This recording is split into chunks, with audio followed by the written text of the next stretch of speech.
The lottery is a tax, but it's not a metaphor. It's real, and it isn't paid equally. The poorest 1% of zip codes in America spend almost 5 cents of every dollar they earn on lottery tickets. The richest 1% spend next to nothing. And in 1992, a mathematician named Stefan Mandel worked out how to be on the collecting end of that tax instead. Legally. 14 times. So here's what this video is, who pays for it, where the money actually goes, and how he beat it. Say the number out loud, $2.04 billion. That's what Powerball advertised in November 2022. Still the biggest lottery jackpot ever won in the US. Nobody got $2 billion. That number is a 30-year annuity.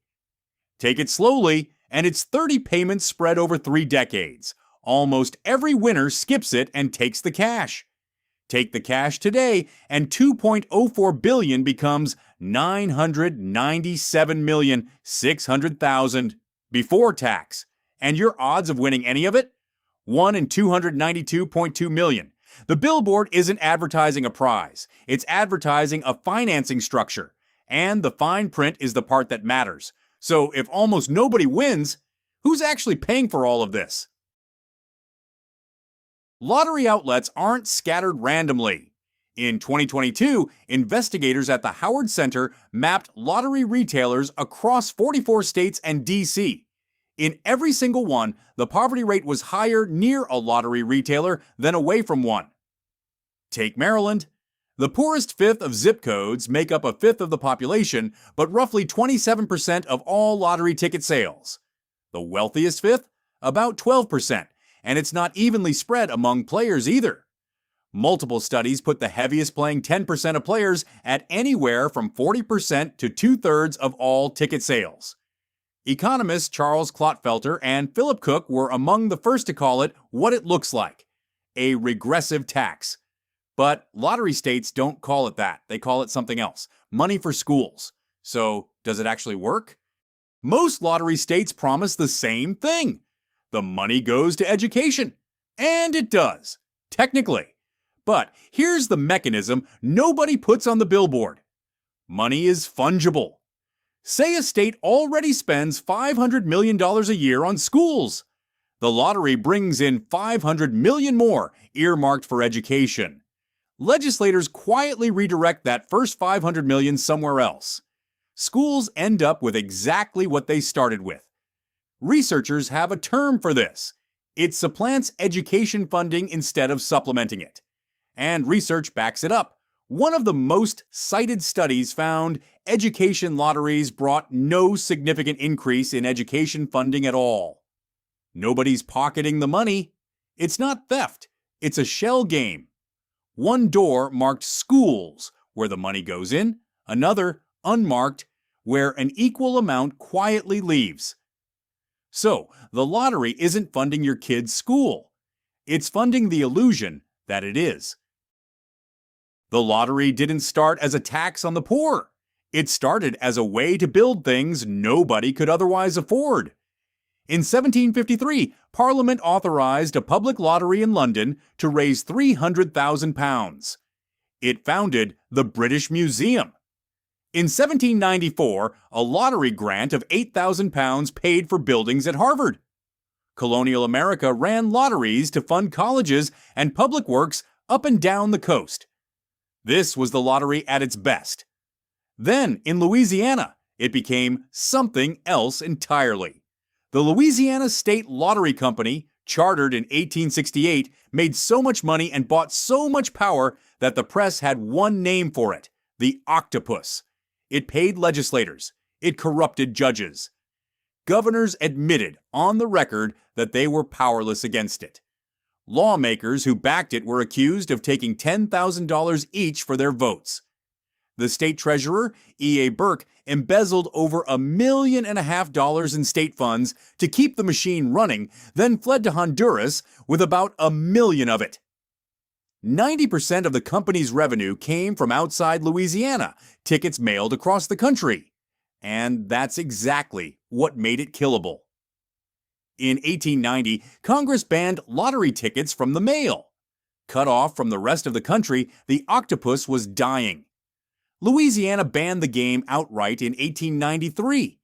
The company fled to Honduras and tried to keep running from there. It took federal agents until 1907 to finally seize its printing presses and shut it down for good.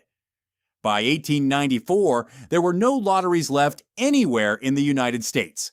The ban held for 70 years. Then, in 1964, New Hampshire brought it back. New Hampshire, 1964. This is where the modern lottery began. And it's also where the story everyone thinks they know starts to fall apart. You've heard it before. 70% of lottery winners go broke. It's repeated so often it sounds like a statistic. It isn't. The number traces back to a single offhand comment at a 2001 NEFI expert panel on financial windfalls. The organization it's credited to, NEFI, says it can't confirm the claim, and it isn't backed by their own research. So, what does the actual data say? A 2020 study out of Stockholm University, the Stockholm School of Economics, and NYU tracked about 3,000 Swedish lottery winners for 5 to 22 years after their win. It found sustained increases in life satisfaction lasting more than a decade. No pattern of blowing the money. Winners spent it slowly, over years. A separate analysis of 180 Powerball winners found roughly 4 cases of real financial ruin. That's about 2%, not 70%. Other surveys find most winners don't even quit their jobs. Here's why that matters. If the lottery mainly destroyed the people who won it, this would be a story about a handful of unlucky individuals. It isn't. The lottery isn't dangerous because of what it does to winners. It's dangerous because of who it takes from, every single day, long before anyone wins anything. Remember Stefan Mandel from the very beginning. 14 jackpots, legally. Here's exactly how. Mandel didn't gamble. He did math. He called it combinatorial condensation. The idea is almost stupidly simple. If a jackpot ever grows bigger than the cost of buying every single possible number combination, then buying all of them isn't a bet anymore. It's arithmetic. You are guaranteed to hold the winning ticket, and the prize is bigger than what you spent to get it. Virginia, February 12th, 1992. The jackpot hit $27 million. There were 7.1 million possible number combinations. Each ticket cost $1. Mandel's syndicate printed every single one, in Australia, on industrial printers running around the clock. Pallets of paper. Warehouses of tickets. Then couriers flew the pre-printed tickets to Virginia and bulk bought them through corner stores, gas stations, supermarkets.